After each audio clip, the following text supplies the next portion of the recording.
একই ব্যাপার হয়ে গেল। আমার বোন থাকলে আমি সে যে আমি তো যেতে হেল্প এরকম করতাম। করেন না, আপনি এরকম করেন না, আমার বোন না, আমার বোন থাকলে আর কোনো হেল্প করতো না। ওরে বাবা আপনি জিজ্ঞেস করুন ভালো আমি জানি, আমার বোন থাকলে অনেক আমি জানি, বোন থাকলে হেল্প করতো।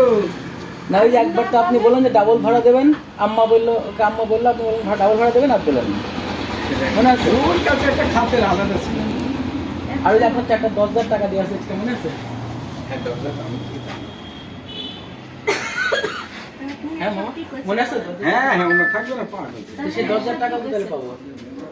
তাহলে এসব কি করছেন? ছেলেটাকে এরকম ঘুরান কেন?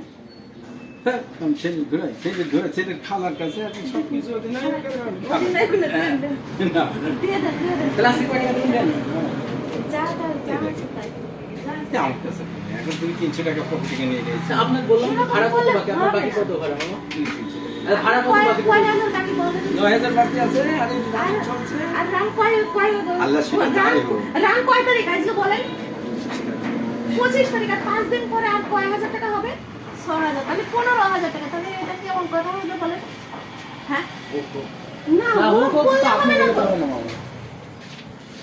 আর না হলে ওই যে এই ভাইয়ের সাথে কথা হচ্ছে, এই ভাই নেবে। আর আপনি যদি মনে করেন মামা লস হচ্ছে, তাহলে আপনি পুরোটা দিয়ে আমি একটা ভালো কোনো ভাড়া দিয়ে দিই, আমি দিয়ে দিতে পারি তাহলে। সেটাই করেন। পুরোটা আমি একটা ভালো ভাড়া দিয়ে দেবো। খালি হাতে যাবো? বাবা, খালি হাতে যাও। তুমি তো খালার বাড়ি বেড়াতে এসছো। খালাকে খারাপ হয়েছে না, আমি যে কাগজপত্র করতে আসছিলাম। জমির কাছে এসছে। আপনার কাছে বাকি টাকা খাজনা, এখন খাজনার টাকাটাও তো দিয়ে আসছে। হ্যাঁ, এই টাকাটাও তো যদি আমি বাড়ি থেকে এনে দেওয়া লাগে। না না এই টাকা বাড়িতে এনে দেবে না। খালা দেবে। খালা দেবে কেন? খালা তো যখন টাকা পায়, আপনি খালা টাকা দেওয়ার সাথে সাথে সেদিনই খালা আমাকে বিকাশ করে দেয়। না দে তো উনি আমি তো খালার জানে। কাছে তো টাকা পড়ে থাকে না আমার।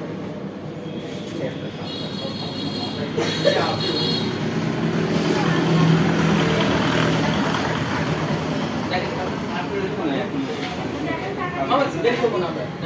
মামা, আপনি আসলে যান। আরে আশেপাশে যেতে পারে না। হবে না, হবে না। এই যে আপনি ও মামা দেখো এই যে ভয় না।